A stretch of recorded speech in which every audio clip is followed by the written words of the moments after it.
ఎవరు విడచినా ఎవరు కాదన్నా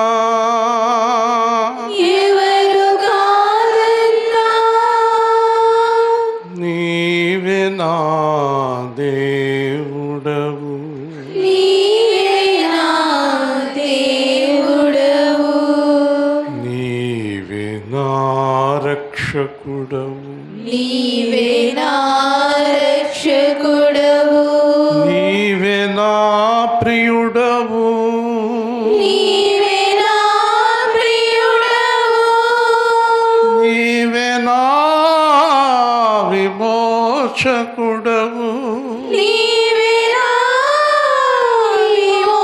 విమోచకుడవు నమ్మకమైన దేవుడా నమ్మకమైన దేవుడా నమ్మకమైన దేవుడా నమ్మకమైన దేవుడా కునుకక నిద్రపోక కాపాడుచున్నవాడా కునుకక నిద్రపోక కాపాడుచున్నవాడా కునుకక నిద్రపోక కాపాడుచున్నవాడా కునుకక నిద్రపోక కాపాడుచున్నవాడా ఆరాధించును ఆత్మతో సత్యముతో ఆరాధింతును ఆత్మతో సత్యముతో ఆరాధనకు అర్హుడు నీవే ఆరాధనకు అర్హుడ నీవే ఆరాధనకు పాత్రుడు నీవే ఆరాధనకు పాత్రుడ నీవే అబ్రహాము దేవుడా ఇస్సాకు దేవుడా అబ్రహాము దేవుడా ఇస్సాకు దేవుడా ఇశ్రాయేలు దేవుడా దావీదు దేవుడా ఇశ్రాయేలు దేవుడా దావీదు దేవుడా ఆరాధించును ఆత్మతో సత్యముతో ఆరాధింతును ఆత్మతో సత్యముతో ఆరాధనకు అర్హుడు నీవను ఆరాధనకు అర్హుడ నీవని ఎందుకు దుఃఖము ఎందుకు వేదన ఎందుకు దుఃఖము ఎందుకు వేదన ఎందుకు దుఃఖము ఎందుకు వేదన ఎందుకు దుఃఖము ఎందుకు వేదన సర్వలోకనాథుడు నీ చెంతనుండగా సర్వలోకనాథుడు నీ చెంత ఉండగా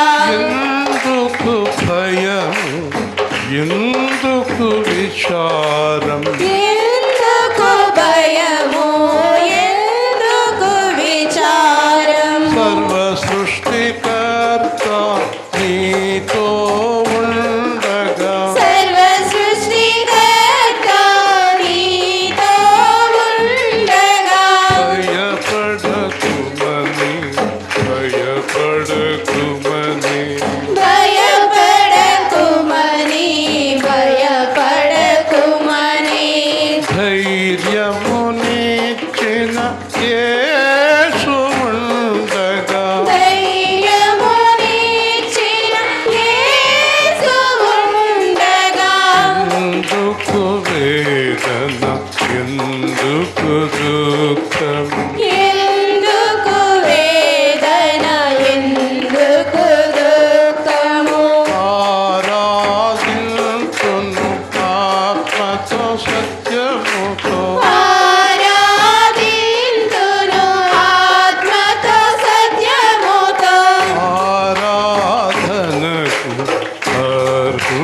నీవని ఆరాధనకు అర్హుడనీవని లోకమునమ్మకు వేషమునమ్మకు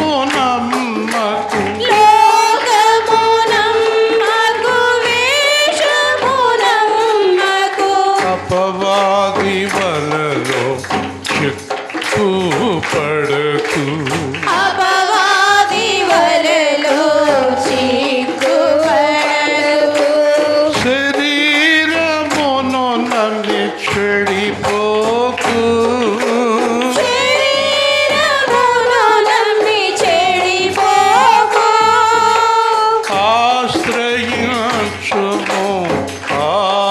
ఆత్మదేవుని ఆశ్రయించుము ఆత్మదేవుని నెమ్మది నీకు కలుగా చేయును నెమ్మది నీకు కలుగా చేయును ఆరాధించును ఆత్మతో సత్యముతో ఆరాధింతును ఆత్మతో సత్యముతో ఆరాధనకు యోగ్యుడు నీవని ఆరాధనకు యోగ్యుడనీవని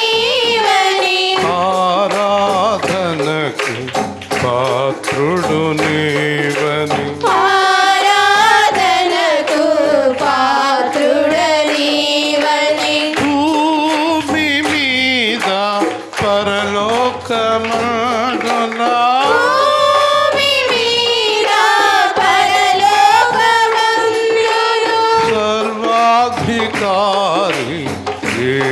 యేసుక్రీస్తును సర్వాధికారి యేసుక్రీస్తును ఆరాధించును ఆత్మతో సత్యముతో ఆరాధింతును ఆత్మతో సత్యముతో ఆరాధించును ఆత్మతో సత్యముతో ఆరాధింతును ఆత్మతో సత్యముతో దహించు అగ్నిగా నీ ముందు పోవువాడు దహించు అగ్నిగా నీ ముందు పోవువాడు శత్రువులను దహించువాడు శత్రువులను దహించువాడు నీతో ఉన్నాడు నీలో ఉన్నాడు నీతో ఉన్నాడు నీలో ఉన్నాడు ఎందుకు వేదన ఎందుకు దుఃఖము ఎందుకు వేదన ఎందుకు దుఃఖము సర్వలోకనాథుడు నాతో ఉండగా సర్వలోకనాథుడు నాతో ఉండగా ఆరాధించును ఆత్మతో సత్యముతో ఆరాధింతును ఆత్మతో సత్యముతో ఆరాధనకు యోగ్యుడు నీవని ఆరాధనకు యోగ్యుడనీవని ఒక 2 నిమిషాలు ప్రార్థన చేయండి. మీకు ఆరాధన అర్థమైందా? వేదన వద్దు, దుఃఖం వద్దు, కంగారు వద్దు, ఆందోళన వద్దు, ఆలోచన వద్దు, భయం వద్దు. ఆయన పర్మిషన్ లేకుండా నీ తలలో వెంట్రుకు కూడా ఊడదని చెప్పాడు. ఇంతకన్నా ఏం కావాలి నీకు? నా ఆజ్ఞ లేకుండా మీ తలలో ఒక వెంట్రుక కూడా ఎవరు ముట్టుకోలేరు. కాబట్టి మనం ఆయన పక్షంగా ఉందాం, ఆయనతో ఉందాం. ఏమీ భయపడవలసిన అవసరం లేదు. నువ్వు భయపడవలసింది ఆయనకు. కానీ ఆయనకు వ్యతిరేకమైన కార్యం ఒక్కటి నీలో ఉన్నా నీకు ధైర్యం కోల్పోతావు. మళ్ళా చెప్తాను, ఒక్క చిన్న కార్యమైనా ఆయనకు వ్యతిరేకంగా నీలో ఉంటే నువ్వు ధైర్యాన్ని కోల్పోతావు. ఎందుకంటే ఆయన నీతో ఉండడు కనుక. ఆయనకు వ్యతిరేకమైన కార్యాలు కట్టిపెట్టు. యథార్థంగా ఆయన కొరకు జీవితాన్ని మొదలుపెట్టు. నీకు కావలసినవన్నీ అడుగు దేవుణ్ణి ప్రార్థనలో. నీకేం కావలసినా అడుగు.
ఆమేన్.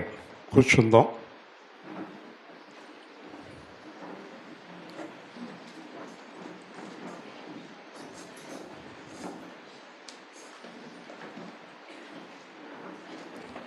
ఈ సమయం మొదలుకొని వాక్యం పూర్తయ్యేదాకా అటు ఇటు కదలొద్దు, మాట్లాడొద్దు. చాలామంది వాక్యం కోసం ఎదురు చూస్తున్నారు. వారికి వాక్యం లేదని బాధపడుతున్నారు. నాకు కొన్ని ఫోన్లు చేస్తున్నారు, వాక్యం పెట్టండి మాకు. మీ సంఘంలో వాక్యం ఉంది కానీ మీ సంఘానికి వస్తే మా పాస్టర్ గారు తిడుతున్నారు. అక్కడికెందుకు, అక్కడ సువార్తకి ఎందుకు అంటున్నారు. మాకైతే మనస్ఫూర్తిగా రావాలని ఉంది.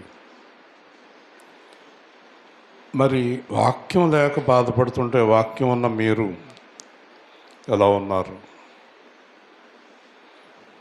మన భాగ్యం, మనకు వాక్యం దొరికింది, దేవుని వాక్యం. యెషయా గ్రంథం 60వ అధ్యాయం 620వ పేజీ 3 వచనాలు. యెషయా గ్రంథం 60వ అధ్యాయం మొదటి 3 వచనాలు ఈరోజు మన వాక్య భాగం. యెషయా గ్రంథం 60వ అధ్యాయం మొదటి 3 వచనాలు.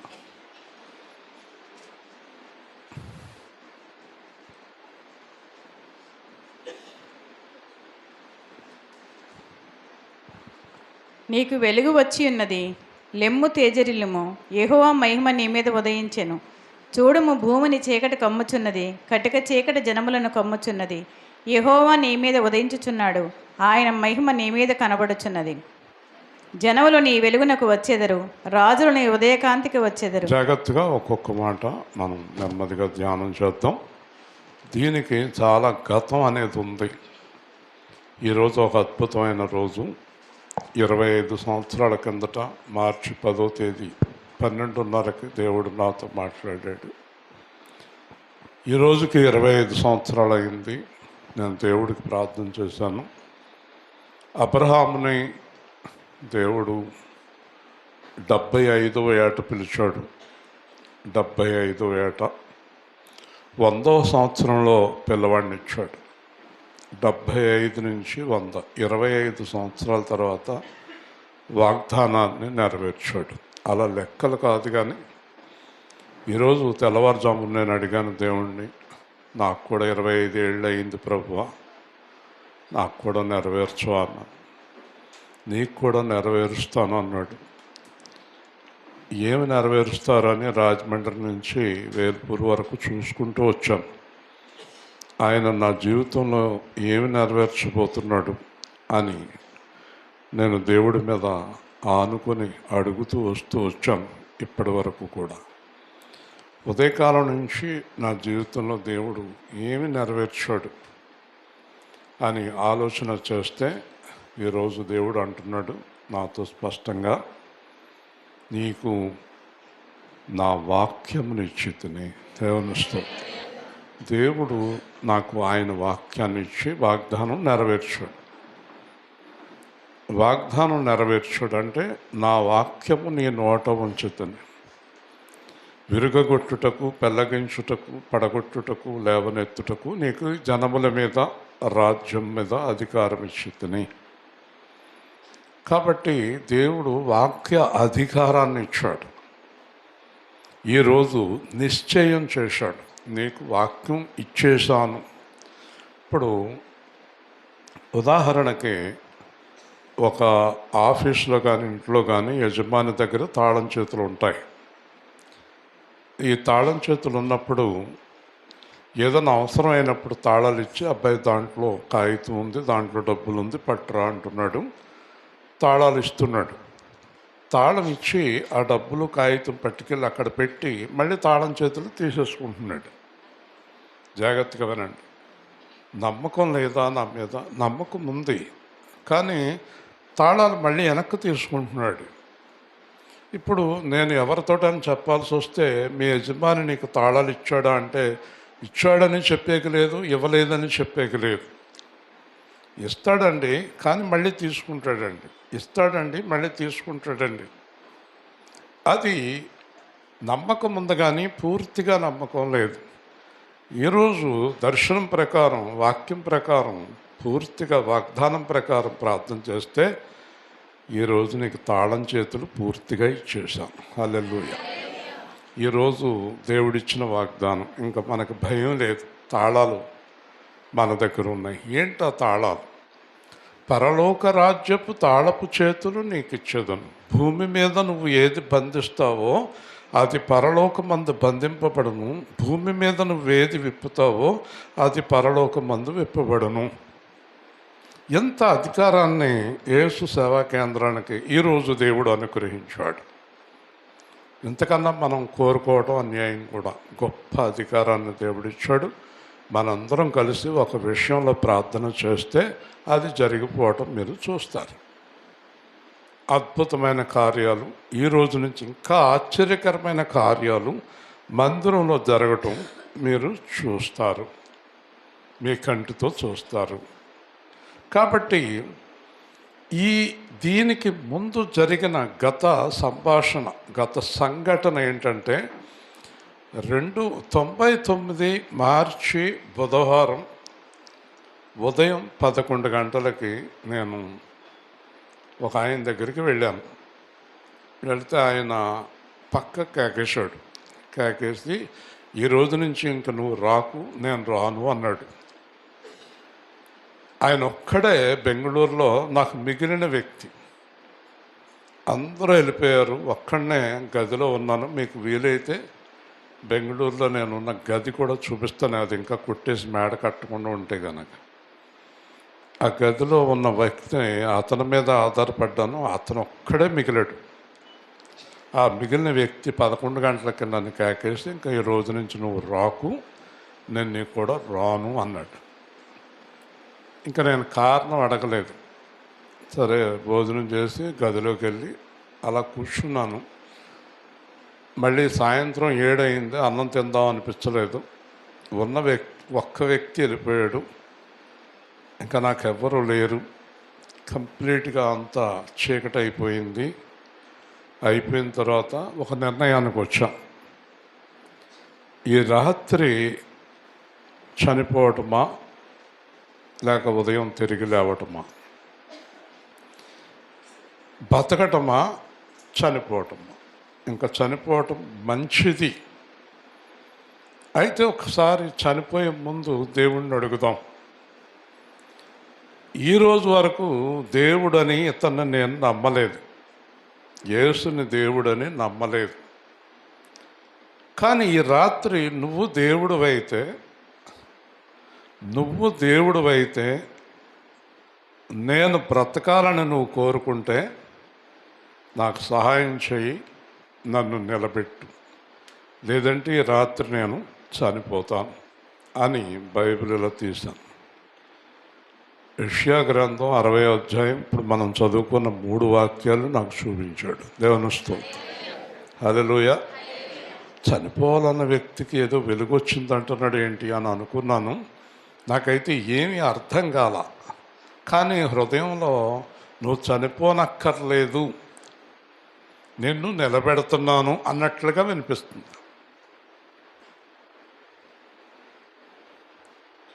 ఈరోజు నిలబెట్టాడు, హల్లెలూయా.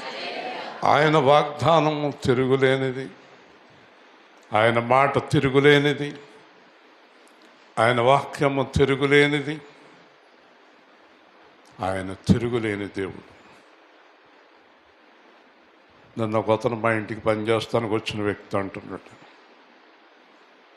ఇంకా మేము యేసుప్రభుని నమ్ముకోలేదు కానండి, ఒక విషయం నాకు తెలుసండి.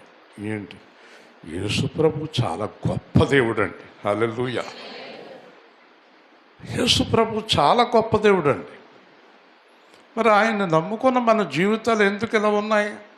కొంతమంది జీవితాలు. దానికి కారణం ఈరోజు మనం వినబోతున్నాం. ఇప్పుడు నేను కటిక చీకట్లో బైబిల్ తీశాను. 1 గంటకి నీకు వెలుగు వచ్చింది, లెగు, తేజరిల్లు, యెహోవా మహిమ నీ మీద ఉదయించును. ఈరోజు ఇక్కడ కూర్చున్నటువంటి మీరు, నిలబడిన నేను, దేవుడి చేత పిలువబడిన వారం. హల్లెలూయా. ఎవరి చేత? దేవుని చేత పిలువబడ్డాం మనం. కాబట్టి దేవుని పిలుపుకు తగినట్టుగా జీవించవలెను. అందరినీ పిలవలేదు, లక్షల కోట్ల మందిని పిలవలేదు, కొద్ది మందిని పిలిచాడు. పిలిచిన వారిని మహిమపరిచాడు. ఇప్పుడు నువ్వు చెప్పాల్సింది 2. నేను చెప్పు. నేను దేవుని వెలుగును, నేను దేవుని మహిమను. నువ్వే, నేనే, నువ్వే. దేవుని వెలుగు, దేవుని మహిమ. ఈ మాట ఎప్పుడు మర్చిపోవద్దు. ఏంటంటే దేవుని వెలుగు, ఏంటంటే దేవుని మహిమ? దేవుని వెలుగు సత్యము, దేవుని వెలుగు జీవము, దేవుని వెలుగు మార్గము, దేవుని వెలుగు ప్రేమ, దేవుని వెలుగు యథార్థత. 2 ఏంటంటే దేవుని మహిమ. దేవుని మహిమ దేవాలయము, దేవుని మహిమ దేవుని నిబంధన, దేవుని మహిమ దేవుని వాక్యము, దేవుని మహిమ దేవుని రాజ్యము. దేవుని స్తోత్రం. అంటే దేవుని వెలుగై ఉన్న నువ్వు, దేవుని మహిమై ఉన్న నువ్వు సత్యములో, యథార్థతలో, జీవములో ఆయన ఆలయముగా, ఆయన రాజ్యముగా, ఆయన సేవకురాలుగా, ఆయన సేవకుడుగా నువ్వు జీవించడమే దేవుని వెలుగు, దేవుని మహిమ. హల్లెలూయా. దీనికి వ్యతిరేకమైన జీవితంలో మీలో కానీ నాలో ఎవరు ఉన్నా చీకటి. చీకటి అనగా పాపము, సాతాను, మరణము, లోకము, ద్వేషము, అబద్ధము, అజ్ఞానము. ఇది చీకటి. నువ్వు చీకటిలో ఉన్నావు అనుకో, లోకాన్ని ప్రేమిస్తున్నావు, లోకం కోసం ఏడుస్తున్నావు, చీకటిలో ఉన్నావు, తప్పు చేస్తున్నావు. తప్పు అంటే ఏంటో మీకు తెలీదా? తప్పు అంటే తెలియని వారు ఇక్కడ ఎవరు లేరు. పాపం అంటే తెలియని వారు ఇక్కడ ఎవరు లేరు. ఒక అమ్మాయి వివాహం కాకుండా సంబంధం కలిగి ఉంటే దాన్ని ఏమంటారు? మంచిదా? పాపం. వివాహం కలిగి భార్యాభర్తలు కాకుండా వేరే సంబంధాలు ఉన్నవారిని ఏమంటారు చెప్పాలి, గట్టిగా చెప్పాలి. నోరు అంటే ఊరుకోను నేను. చెప్పండి, పాపమేనా? రండి. ఎదుటవారి సొమ్ము డబ్బులు నీ దగ్గర ఉండటం పాపమేనా? చెప్పాలి, పాపమే కదా. అందరినీ విమర్శించటం, ద్వేషించటం అంటే పాపం తెలియని వాళ్ళు ఎవరు లేరు ఇక్కడ, కానీ చేస్తున్నారు. ఆశ్చర్యం ఏంటంటే పాపం అని తెలిసి చేస్తున్నారు. పాపం అని తెలిసి చేసేవారు చీకట్లో ఉన్నారు. పాపాన్ని విడిచిపెట్టిన వారు వెలుగులో ఉన్నారు. హల్లెలూయా. నిన్ను పిలిచింది ఎందుకు? వెలుగులో ఉండటానికి, చీకట్లో ఉండటానికి కాదు. మన దేవుడు పేరేంటి? వెలుగు. చెప్పాలి, మన దేవుడు ఎవరు? వెలుగు. ఆయన వెలుగు ఎవరికి ఇచ్చాడు? నీకు ఇచ్చాడు. నీకు వెలుగు వచ్చింది. దేవుని వెలుగు ఎవరికి ఇచ్చాడు? నీకు ఇచ్చాడు. నువ్వెవరవి? ఆయన ఎవరు? ఆయన మహిమ, నువ్వు మట్టి. మట్టికి ఏమిచ్చాడు?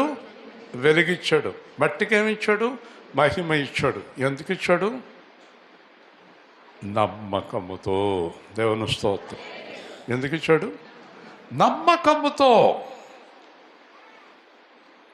నమ్మకముతో. జాగ్రత్తగా వినండి. పోతీఫరు యోసేపుకి అన్నీ ఇచ్చేశాడు. పోతీఫర్ అంటే ఇంచుమించు హరిశ్చంద్ర బహాది గారు అంతటి ధనవంతుడు అన్నమాట. ఊరికే ఉదాహరణ చెప్తున్నా. ఆ హరిశ్చంద్ర బహాది గారు ఈ యోసేపుని కాకేసి తాళం చేతులు ఇచ్చేశాడు. అంటే పోతీఫరు యోసేపుకి తాళం చేతులు ఇచ్చేశాడు, జాగ్రత్తగా చూసుకో అబ్బాయి అని. అయితే పోతీఫర్ భార్య అందంగా ఉన్న ఈ అబ్బాయి మీద మనసు పడింది. అబ్బాయి యోసేపు, నువ్వు నాతో సేయించు అన్నాడు. ఆయన తాళం చేతులు చూపించాడు యోసేపు. అమ్మా, నీ భర్త నిన్ను తప్ప అన్నీ నాకు ఇచ్చాడు. నీ భర్త నమ్మకంతో నాకు ఇవన్నీ ఇచ్చాడు. నువ్వు నాకు తల్లితో సమానం అన్నాడు. హల్లెలూయా, హల్లెలూయా.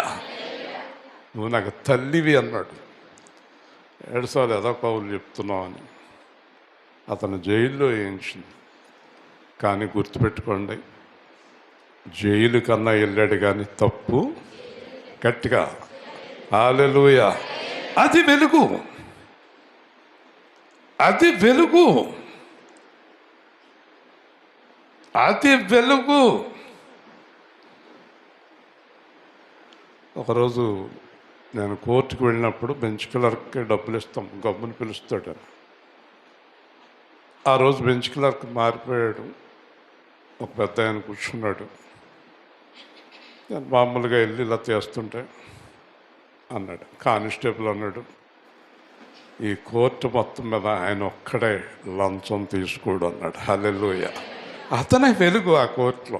మిగతా వాళ్ళందరూ చీకట్లోనే ఉన్నారు. లంచము గ్రుడ్డితనము కలుగ చేయును. లంచం తీసుకునేవాడు గుడ్డివాడు అంటాడు దేవుడు. అంటే అతను చీకట్లో ఉన్నాడు. ఈరోజు నేను చెప్పదలుచుకున్నది ఏంటంటే, ఆయన వెలుగులో ఉన్న ప్రకారం మనము ఆయన వెలుగులో ఉండవలెను. హల్లెలూయా. యేసు ప్రభు ఎలా జీవించాడో అలా జీవించబద్దులమై ఉన్నాము. కాబట్టి ఈరోజు నేను మిమ్మల్ని అడిగినప్పుడు మీలో పాపము తెలియని వారు ఒక్కరూ లేరు, ఒక్కరూ లేరు. కాబట్టి మీ ఆత్మసాక్షి, మీ హృదయం ఏది పాపము వద్దని చెప్తుందో దాన్ని మీరు మానేస్తే వెలుగులోకి వచ్చేసారు. హల్లెలూయా. మానేయండి, మానేయండి. కాలేజీలో నా పక్కన ఇంజనీరింగ్లో ఒక అతను ఉండేవాడు. అతను ఏదో మాదిరిగా చదివాడు, నేను అసలు సరిగ్గా చదివాడిని కాదు. లెక్చరర్ గారు, రే ఏదో ఒకటి పడంట్రా అని వెళ్ళి గుమ్మంకాడ కూర్చున్నాడు. అంటే అర్థమైపోయింది కదా, ఏదో ఒకటి పడంట్రా నీ కర్మ అని వెళ్ళిపోయి కుర్చీ వేసుకుని గుమ్మలో కూర్చున్నాడు. మనమే హీరోలు. ఇంకా ఒకళ్ళ పేపర్ ఒకళ్ళు తీసుకుని రాసేసుకుంటున్నాం. నా పక్కన ఉన్నవాడు తలకాయ ఎత్తుతలేదు, అని నాకు ఫ్రెండే, వాడు ఏదో రాసుకుంటున్నాడు. రేయ్ నెత్తి మీద కొట్టాను అన్నాడు. అందరూ ఒకళ్ళ పేపర్ ఒకళ్ళు తీసుకుని రాసుకుని నువ్వేంటరా అంటే, నాకు వచ్చే మార్కులు వస్తాయి, పాస్ అవుతే పాస్ అవుతాం, లేకపోతే లేదు, నేను చైనా పని అన్నాడు. అతడు వెలుగులో ఉన్నాడు. హల్లెలూయా, గట్టిగా చెప్పాలి. వెలుగులో ఆడు ఒప్పుకోలేదు, చేయను అన్నాడు. మొత్తం ఆ రూమ్లో 40 మంది 39 మంది రాసేసుకుంటున్నారు. ఆ ఒక్కడు మాత్రం నాకు ఇప్పటికీ గుర్తుండిపోయేటట్టు. ఇప్పుడు మీరు అందరిలాగా ఉందాం పర్వాలేదు అనుకుంటే మీరు పాపంలో ఉన్నారు. కానీ యేసులాగా ఉందాం అనుకుంటే మీరు వెలుగులో ఉన్నారు. హల్లెలూయా.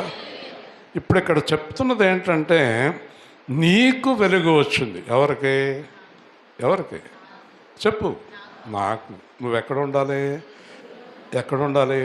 వెలుగులో. నువ్వు ఎక్కడికి వెళ్ళావో చెప్పలేని స్థితిలో ఉన్నావు అనుకో, షార్ట్గా మాటగా రహస్య కార్యక్రమాలు పెట్టుకున్నావు అనుకో, రహస్యము గదుల్లో ప్రకటించింది మిద్దెల మీద ప్రకటించబడుతున్నాడు యేసు. నేనే బయట పెడతాను. హల్లెలూయా. నువ్వు రహస్య కార్యాలు చేయలేవు యేసు ప్రభులో ఉండి, అవి కొనసాగవు. ఒక్కసారిగా హఠాత్తుగా నీ కొంప మునిగిపోద్ది ఏదో ఒక రోజున. పాపం లేనివాడు, వెలుగులో ఉన్నవాడు ధైర్యంగా నిర్భయంగా సింహం వలె, కొదమ సింహం వలె జీవించగలుగుతాడు. కాబట్టి నీకు వెలుగు వచ్చింది కాబట్టి నువ్వు వెలుగు సంబంధిగా జీవించాలి. చీకటి పనులు నీలో ఒక్కటి కూడా ఉండకూడదు. పక్కకి వెళ్ళి మాట్లాడుకుందాం అనేది నీ దగ్గర పనికిరాదు. హల్లెలూయా. చాటుగా రహస్యముగా మాట్లాడుకుందామా? వద్దు. బహిరంగంగా మాట్లాడు, ధైర్యంగా మాట్లాడు. నీకు వెలుగు వచ్చింది, లేచి తేజరిల్లుము, యెహోవా మహిమ నీ మీద ఉదయించును. ఇప్పుడు మనమంట దేవుడు మహిమకు సాక్షులుగా ఉన్నాము. ఇంకొక మాట ఏం చెప్తాడంటే, తీస్తే టైం సరిపోదు, 2 కొరింథీ 3లో అంటాడు, మనము మహిమ నుండి అధిక మహిమకు వెళ్ళవలెను. హల్లెలూయా. అంటే రోజు రోజుకి ఇంకా మహిమలోకి వెళ్ళిపోతూ ఉండాలంట. మనం రోజు రోజుకి మహిమలోకి వెళ్ళిపోయినప్పుడు ఒక రోజున హఠాత్తుగా మహిమ దేహాన్ని పొందుకోగలుగుతావు. హల్లెలూయా. ఇప్పుడు మీకు మాట చెప్తాను చూడండి.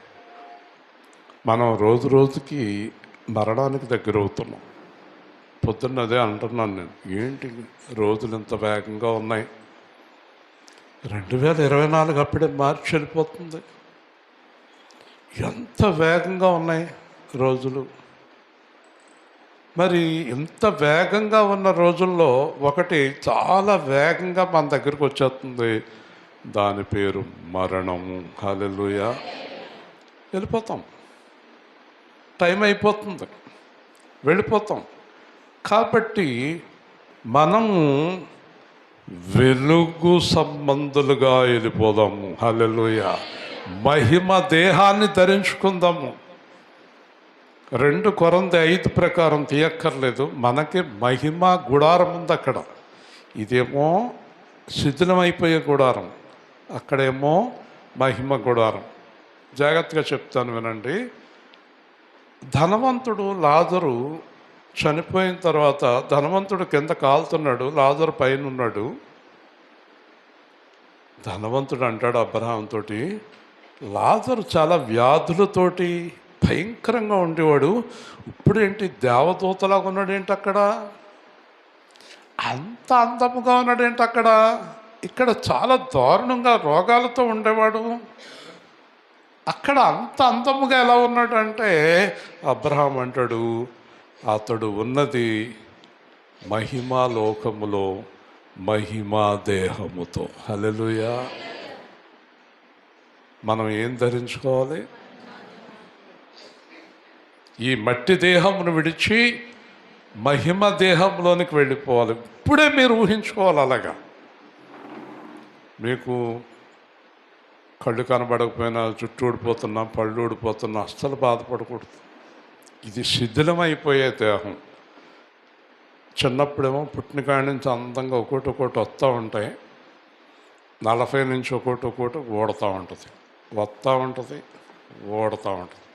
వచ్చినప్పుడు సంతోషం వద్దు, ఊడినప్పుడు దుఃఖం వద్దు. దేవుని స్తోత్రం. హల్లెలూయా. చిన్నప్పుడు ఎంత అందంగా ఉండేవారో అవన్నీ వద్దు ఇంకా కదా. ఇది తప్పదు. ముసలితనం, యవ్వనం, కౌమారం, వార్ధక్యం, ఇంక ఇవన్నీ. ఒకసారి ముసలమ్మ ముచ్చట్లు అని అన్నాడు పౌలు. ముసలమ్మ ముచ్చట్లు అంటే తెలుసా? ఒక 80 ఏళ్ళ ఆవిడ 20 ఏళ్ళ అమ్మాయిని దగ్గర కూర్చోబెట్టుకుని, ఓలే పిల్ల, నీ వయసులో నేను ఎలా ఉండేదాన్నో తెలుసా అని చెప్తుందట. ఇది ఏదో విధంగా తప్పించుకెళ్ళిపోద్ది, లేదంటే సాయంత్రం అయిపోద్ది. అంతేనా సత్యవతి? వయసులో ఎలా ఉండుంటావు నువ్వు కదా. ముసలమ్మ ముచ్చట్లు. వాళ్ళు ఎన్ని సంవత్సరాలైనా చెప్తారు అవసరం అయితే మనం ఇంటే కనుక. మనం ఇప్పుడే వస్తాం, మా అమ్మ నీ గురించే పని మీద వెళ్తున్నాను, ముసలోళ్ళకంట పంచాయతీ ఆఫీస్ కాడ ఏదో రాస్తున్నారంట, 2000 ఇస్తా, ఇల్లు కొమ్మనిల్లు అంటుంది. దానికి 2000 అంటే ఎంత అవసరం ముసలిదానికి కదా. కాబట్టి ఈ ముసలమ్మ ముచ్చట్లు కట్టిపెట్టి అన్నాడు పౌలు. నేను ఇలాగుండేదాన్ని, నేను అలాగుండేవాడిని, నేను ఇలాగుండేదాన్ని, నేను అలాగుండేదాన్ని కాదు. ఇప్పుడు ముసలివారు చెప్పాల్సిన మాట ఒకటి ఉంది. ఎవరు? యేసు ప్రభువును నమ్ముకున్న ముసలివారు చెప్పదగిన మాట ఒకటి ఉంది. నేను కొద్ది రోజుల్లో వెళ్ళిపోతాను పరలోకానికి, అప్పుడు నేను యేసు ప్రభు అంత అందముగా ఉంటాను. హల్లెలూయా చెప్పండి, గట్టిగా చెప్పండి. అది ఊహించుకోవాలి నువ్వు. పరలోకంలో ఉండే జీవితాన్ని ఊహించుకోవాలి. కాబట్టి వెలుగు సంబంధులుగా ఉండాలి. నిన్ను కేకేశాడు దేవుడు. రెండోది చూస్తే, చూడుము భూమిని చీకటి కమ్ముచున్నది. భూమి అంతా చీకట్లో ఉంది. యోహాను అన్నాడు, లోకమంతా దుష్టుల్లో ఉంది. ఎవరిలో ఉంది? చూస్తున్నారు కదా మీరు. లోకమంతా కూడా విగ్రహారాధన, రకరకాల భయంకరమైన కార్యాలు, మనం భరించలేనటువంటి పరిస్థితికి వచ్చేసింది ఇప్పుడు లోకం. లోకమంతా కూడా చీకట్లో ఉంది. చెప్పండి, లోకమంతా. మళ్ళీ చెప్పాలి. అంటే లోకమంతా లోకాన్ని నమ్మింది, లోకమంతా అబద్ధాన్ని నమ్మింది, లోకమంతా మోసాన్ని నమ్మింది, లోకమంతా అపవాదిని నమ్మింది. నీకు వెలుగు వచ్చింది. హల్లెలూయా. లోకం చీకట్లో ఉంది. కట్టిక చీకటి జనములను కమ్ముచున్నది. చీకట్లో ఉన్నవాళ్ళు ఇంకా చీకట్లోకి వెళ్ళిపోతారు. యోధా పత్రికలు ఏముందో తెలుసా? ఈ దారి తప్పిన వారికి, నీచులకు, ప్రభువును నమ్ముకొని పాపం చేసే వారి కొరకు గాఢాంధకారము భద్రము చేయబడి ఉన్నది. హల్లెలూయా. కన్ను మిన్ను కానని చీకట్లో ఉంటారంట వీళ్ళు. మళ్ళీ యేసు ప్రభు తీర్పు వచ్చే వరకు కట్టిక చీకటి గాఢాంధకారములో, కన్ను మిన్ను కాననటువంటి చీకట్లో బంధించి వేస్తాడంట మరణపాశాలతోటి. ఎవరు? దేవుడు. ఎవరిని చీకట్లోకి పంపుతాడు? లోకాన్ని నమ్ముకున్న వారిని. హల్లెలూయా. ఈ లోకము చీకట్లో కాదు, దేంట్లో ఉంది? కట్టిక చీకటి జనములను కమ్ముచున్నది. యెహోవా నీ మీద ఉదయించుచున్నాడు. అంత కట్టిక చీకటి ఆ జనం మీద ఉంటే నువ్వు వెలుగులో ఉన్నావు. ఎంత అదృష్టం మంది. హల్లెలూయా. అందరూ చీకట్లో ఉంటే మనం దేంట్లో ఉన్నాం? వెలుగులో, దేవుని వెలుగులో. అర్థమైంది మీకు? వాళ్ళ కట్టిక చీకట్లో, మనం దేవుని వెలుగులో. 1000 ఏళ్ల పరిపాలనలో మనం ఉన్నప్పుడు వాళ్ళ కట్టిక చీకట్లో ఉంటారు. మధ్యాకాశానికి యేసుప్రభు వచ్చేది రెండో రాకడ, మూడవ రాకడ భూమి మీదకి వచ్చేది. మర్చిపోకండి, ముందు మధ్యాకాశానికి వస్తాడు. మొదటి రాకడ మన దగ్గరకు వచ్చాడు, మన మధ్యలో నివసించాడు, వెళ్ళిపోయాడు. రెండవ రాకడ వచ్చి మధ్యాకాశానికి వస్తాడు. అక్కడికి వెలుగులో ఉన్నవారే వెళ్తారు. హల్లెలూయా. వెలుగులో ఉన్నవారంటే ఎవరో ఇప్పుడుగా చెప్పాను, పరిశుద్ధులు, మచ్చలేనివారు, తప్పుడు పనులు లేనివారు, యథార్థంగా జీవించేవారు మధ్యాకాశానికి వెళతారు. మధ్యాకాశంలో ఎన్నాళ్ళు ఉంటామండి? 7 సంవత్సరాలు. అదంతా అయిపోయాక మూడవ రాకడ, అంటే భూమి మీదకి మనలందరినీ తీసుకుని భూమి మీదకి వచ్చి 1000 సంవత్సరాలు ఇక్కడ పరిపాలిస్తాడు. హల్లెలూయా. ఈ 7 సంవత్సరాలు, ఆ 1000 సంవత్సరాలు వీళ్ళందరూ కట్టిక చీకట్లో భయంకరమైన వేదనలతో, శోధనలతో, శ్రమలతో, ఇబ్బందులతో, నరకపు అగ్నిలో మండుతూ, కాలుతూ, ఏడుస్తూ ఉంటారు. ఎవరంటే చీకటిలో ఉన్నవారు. హల్లెలూయా. నువ్వెందుకు ఏడుస్తున్నావు? డబ్బులు పోయినాయి అంటావు, ఇల్లు పోయిందంటావు, మనుషులు పోయారు అంటావు. ఏడకు. అందుకే యోబు అన్నాడు, యెహోవా ఇచ్చిన యెహోవా తీసుకుని. ఏడకు. ఎవరు వెళ్ళిపోయినా ఏడకు, ఎవరు మాట్లాడిపోయినా ఏడకు, ఏది పోయినా ఏడకు, ఏం జరిగినా ఏడకు. ఒక్కదానికి ఏడు. నువ్వు రక్షణ పోగొట్టుకున్న రోజున మాత్రం కుమిలి ఏడు. దేవుని స్తోత్రం. రక్షణ ఏ రోజు పోద్దంటే పాపం చేసిన వెంటనే రక్షణ పోద్ది. నువ్వు పాపంలో అదే పనిగా ఉంటే, రాత్రి మనం విన్నాము, మరి ఎక్కువ కీడు నీకు కలగకుండానట్లు ఇంకా పాపము చేయకు. కీడు కలుగుతుంది, పాపం వలన కీడు కలుగుతుంది. ఒక అబ్బాయి అన్నాడు నాతోటి, నేను దేవుని మందిరానికి రానండి అన్నాడు. అన్నాను. మా నాన్న ఎందుకు చచ్చిపోవాలండి అన్నాడు. మరి మీ అమ్మ చెప్పలేదా అన్నాను. చెప్పిందనుకోండి. అదేంటే వాళ్ళ నాన్నకి HIV ఎయిడ్స్ రోగం. వాడు చచ్చిపోయాడు. వ్యభిచారం చేసి కుళ్ళిపోయి చచ్చిపోయాడు. వాళ్ళ నాన్న చచ్చిపోయినంతకంటే వీడు మందిరానికి రాడంట, దేవుడిని నమ్మడంట. అంటే ఏం చేయాలి మీ నాన్నని అన్నా. మా నాన్నను బాగు చేయాలి కదండి, మా నాన్నకి ఆ రోగం తగ్గించేయాలి కదండి. అంచేత నేను దేవుడి దగ్గరికి రానండి. చూసారండి, పాపం వలన ఏమవుతుంది అన్నాడు? జీతము మరణం అవుతుంది అన్నాడు. ఆ కుర్రోడికి దేవుడు అంటే రోగాలు బాగు చేసేవాడనేమో తెలిసిందాడు. అమ్మ అదే చెప్పింది అడిగి.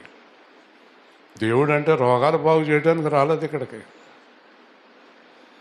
పాపము నుండి విడిపించడానికి వచ్చాడు. హల్లెలూయా. ఒకరోజు ఒక రోగిష్టి వ్యక్తి దేవుడి దగ్గరికి వెళ్ళి ప్రార్థన చేసుకున్నాడు. అప్పుడు పాస్టర్ గారు అన్నాడు, నువ్వు బాగా ప్రార్థన చేసుకో అన్నాడు.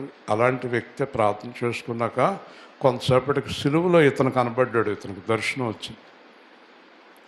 ఇంకితను అనుకున్నాడు, సిలువలో కనబడుతున్నానేంటి నేను అనుకుని ఏడుస్తున్నాడు. పాస్టర్ గారితో అన్నాడు, సిలువలో కనబడ్డానండి నేను సిలువలో కనబడ్డానేంటండి అని పాస్టర్ గారిని అడిగాడు. పాస్టర్ గారు అన్నారు, సిలువలో ఎలా కనిపించావు నువ్వు? రోగంతో ఉన్నట్టు కనిపించావా, ఆరోగ్యంగా ఉన్నట్టు కనిపించావా అని అడిగాడు పాస్టర్ గారు. లేదంటే ఇప్పుడు ఎంత భయంకరంగా ఉన్నానో అలాగే కనపడ్డానండి అన్నాడు. అర్థమైందా? అయితే నువ్వు చనిపోతావు కానీ నువ్వు పరలోకం వెళ్ళిపోతావు అన్నాడు. హల్లెలూయా.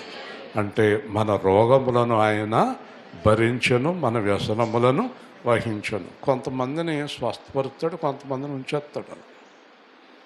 ఒకవేళ రోగం లేనట్టు కనబడితే స్వస్థత వచ్చేదేమో అని పాస్టర్ గారి ఉద్దేశం, కానీ రోగంతో కనిపించాడు.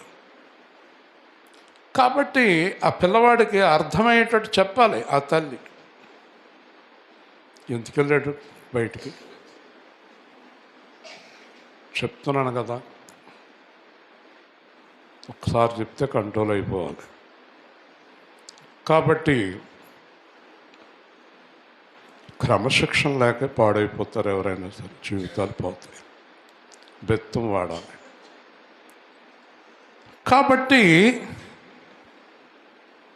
ఆ పిల్లవాడికి ఆ తల్లి చెప్పాలి, ఒరే మన రోగాలు బాగు చేస్తానికి కాదు దేవుడు వచ్చింది, మనల్ని రక్షించడానికి వచ్చాడు దేవుడు, మనల్ని నరకం నుంచి తప్పించడానికి వచ్చాడు దేవుడు,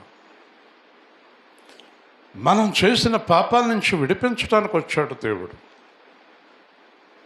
ఇక్కడ కట్టిక చీకట్లో నుంచి నిన్ను వెలుగులోకి తీసుకురావడానికి దేవుడు వచ్చాడు. హల్లెలూయా. కట్టిక చీకటి నుండి నేను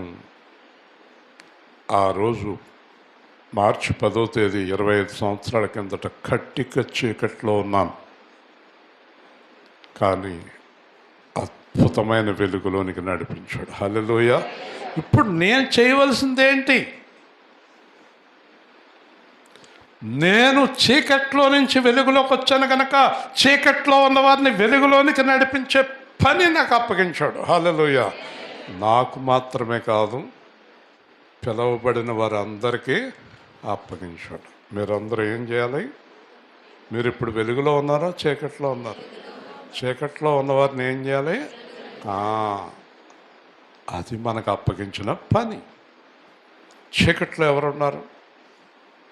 కేవలం విగ్రహారాధనలో ఉన్నవాళ్లే కాదు, క్రైస్తవులు కూడా చాలామంది చీకట్లో ఉన్నారు. కొంతమంది పండగలని పోతూ ఉన్నారు, వీళ్ళు కూడా చీకట్లోనే ఉన్నారు. పండగలు అనేవి లేవు క్రైస్తవులకి, పండగలు ఉండవు మనకి. అవన్నీ సిలువలో తీసేశాడు.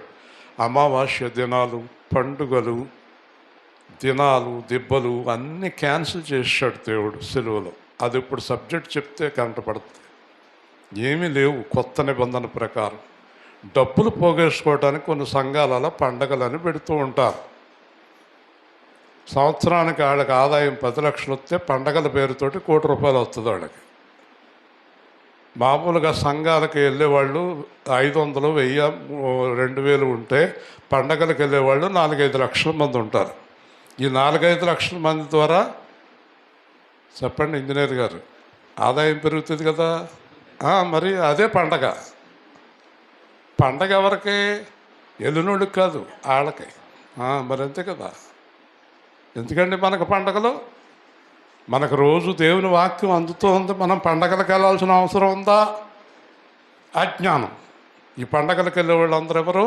అజ్ఞానులు. పాస్టర్లకు తెలుస్తుంది పండగలు అవసరం లేదని. పాస్టర్లకు తెలియదు అనుకోకండి, పాస్టర్లకు అన్నీ తెలుసు. కాకపోతే ధనాపేక్షతోటి అలాంటి పనులు చేస్తారు. అర్థమైందా? ఒక ఆయన క్రిస్మస్ చేయటం తప్పు, పాపం అన్నాడు. అంతే కదా, క్రిస్మస్ చేయటం తప్పు, పాపం, చేయకూడదు అన్నాడు. అన్న తర్వాత ఏ క్రిస్మస్ ప్రసంగంలో చూసినా అతనే ఉన్నాడు. సరే, మా స్నేహితుడు ఒక ఆయన, నేను అడగలేదు, అడిగాడట, నాతో చెప్పాడు, ఏమంటే క్రిస్మస్ చేయకూడదన్నారు మీరు, ప్రతి క్రిస్మస్ ప్రసంగంలో ఖాళీ లేకుండా మీరు వెళ్ళిపోతున్నారు, మరి క్రిస్మస్ చేయకూడదన్న మీరు క్రిస్మస్ ప్రసంగంలోకి ఎందుకు వెళ్ళారు అని. అంతే కదా. ఆయన అన్నాడంట, క్రిస్మస్ చేయకూడదని చెప్పాను కానీ క్రిస్మస్లో ప్రసంగం చేయకూడదని నేను చెప్పలేదు అన్నాడు. ఈయన అన్నాడు, మీరైతే కొడతారు, నేను కొట్టలేదు, మామూలుగా ఊరుకున్నాను. తర్వాత నేను తీసుకొద్దాం అనుకుని అతన్ని మానేశాను దానివల్ల. కాబట్టి ఎగ్జంప్షన్ అనేది ఉంటుందండి. ఎగ్జంప్షన్ అంటే అర్థమైందా?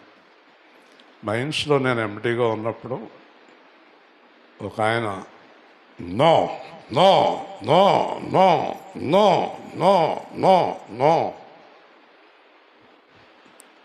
ఎస్, అర్థమైందా? సంతకం పెట్టను, సంతకం పెట్టను, సంతకం పెట్టను, సంతకం పెట్టను. కింద చూసాడు,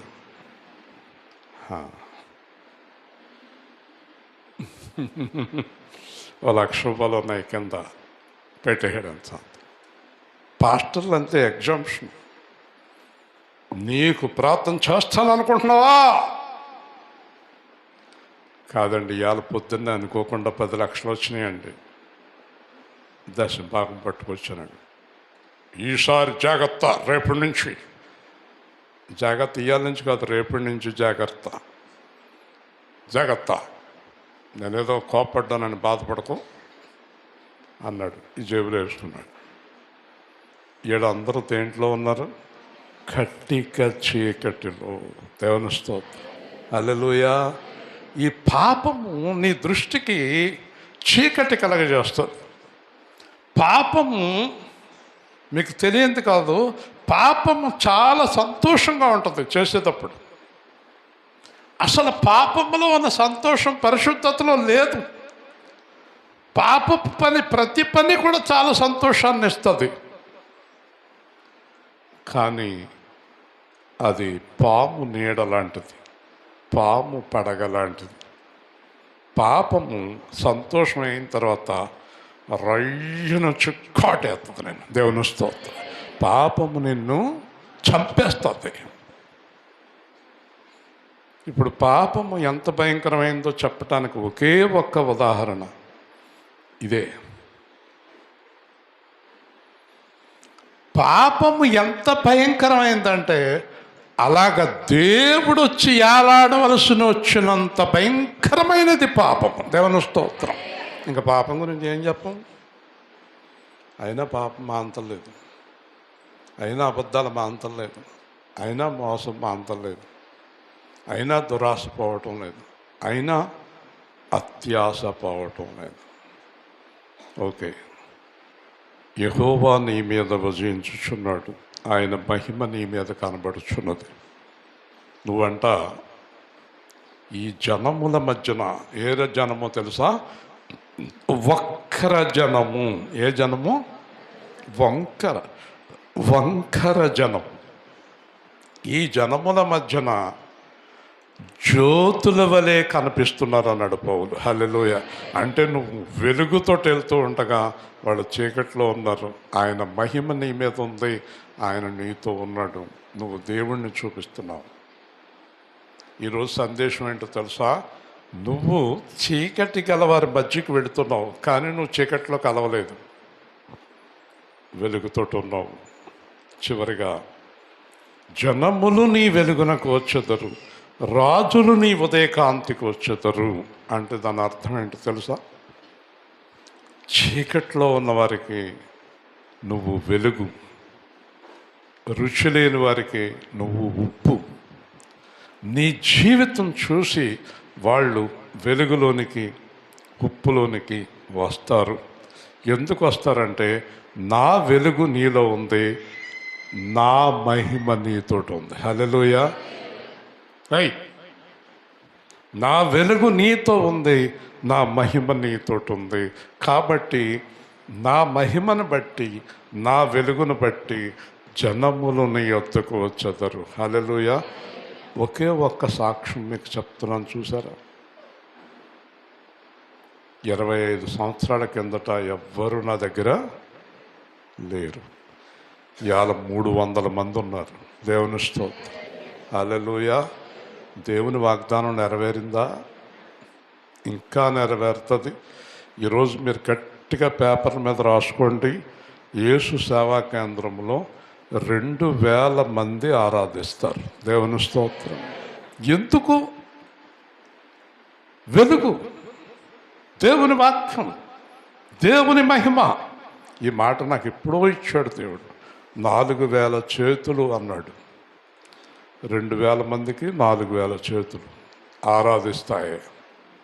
ఇంకా అనేక చోట్ల సంఘస్థాపన జరుగుతుంది. ఎందుకంటే వాక్యం వైపుకి తిరిగే వారి సంఖ్య రోజు రోజుకి పెరుగుతూ వస్తుంది. హల్లెలూయా. ఎందుకంటే మీకు ఒక మాట చెప్పనా, జాగ్రత్తగా వినండి. మొట్టమొదట మనుషులు అబద్ధానికి ఆకర్షితులవుతారు. ప్రపంచంలో ఎవరైనా కూడా అబద్ధానికి ఆకర్షితులవుతారు. కొంతకాలానికి వాళ్ళు అబద్ధంలో ఉండగా అది చాలా అసహ్యం కలుగుతుంది హృదయంలో. ఇదేంటి, నా జీవితం అంతా అబద్ధంలో వెళ్ళిపోయిందని ఏదో ఒక రోజున సత్యంలోకి వస్తారు. నేను ఖచ్చితంగా చెప్పగలను, సత్యంలోకి వచ్చిన వారు తిరిగి అబద్ధంలోకి వెళ్ళలేరు. దేవుని స్తోత్రం. హల్లెలూయా. కాకపోతే అబద్ధం నుంచి సత్యంలోకి రావడానికి లాంగ్ టైం, చాలా టైం పడుతుంది. కానీ ఒకసారి సత్యంలోకి వచ్చాక ఇంకా అబద్ధంలోకి వెళ్ళలేరు. అలా వెళ్ళారంటే వాళ్ళు అంత భ్రష్టులు ఎవరు లేరు, వాళ్ళు అసలు నిజంలోకి రాలేదని కూడా అర్థం. కాబట్టి నేను చాలామందిని అడుగుతూ ఉంటాను, అమ్మ మీరు యేసు ప్రభువుని నమ్ముకున్నారు కదా, మరి మీకు ఏదన్నా లాభం కానీ అవకాశం కానీ వస్తే వదిలేస్తారా అంటే, నాకు ఈ రోజు వరకు ఎక్కడ ఎవ్వరు కూడా మేము యేసు ప్రభువుని వదిలేస్తాం అన్నవాళ్ళు నా 25 సంవత్సరాల సర్వీస్లో ఒక్కడు కూడా కనబడలేదు. హల్లెలూయా. అంత గొప్పగా పట్టుకుంటాడు మనుషులు. ఏదైనా విడిచిపెడతారు కానీ యేసు ప్రభువుని విడిచిపెట్టరు. ఎంత గొప్పది సత్యం. కాబట్టి యేసు ప్రభు ప్రేమించిన మనము ధన్యులం. దేవుడు చెప్పదలుచుకున్నది ఏంటంటే, ఫైనల్గా మీరు చీకట్లోంచి వెలుగులోకి వచ్చారు, చీకట్లో ఉన్న వారందరినీ వెలుగులోకి తీసుకురావండి. అంత సులువ. ఏ విధంగా సులువు అంటే, నువ్వు ఆయన్ని ధరించుకుంటే సులువు, నీలో ఆయన మాటలు ఉంటే సులువు, నీలో ఆయన ప్రవర్తన ఉంటే సులువు. నీకు నువ్వుగా నిన్ను నువ్వు కూడా సంపాదించుకోలేవు. హల్లెలూయా. నువ్వు ఆయనలాగా మారితే అనేక మందిని దేవుడి కొరకు సంపాదించగలవు. ప్రార్థన చేస్తున్నాం. ప్రేమ గల తండ్రి, జీవాధిపతి అయిన ప్రభువా, ఈరోజు మీరు ఇచ్చిన వాక్య భాగాన్ని బట్టి స్తోత్రాలు. మేమందరం వెలుగు సంబంధులుగా ఉండి అనేక మందిని వెలుగులోనికి నడిపించే కృప అనుగ్రహించమని, మేమందరము బాధ్యత కలిగి చీకట్లో ఉన్న మా ప్రియులను వెలుగులోనికి నడిపించడానికి మమ్మల్ని వెలిగించి నడిపించమని యేసు నామములో ప్రార్థిస్తున్నాం. ఆమేన్. మంచిదండి. 2 ముఖ్యమైన విషయాలు. ఈ నెల 29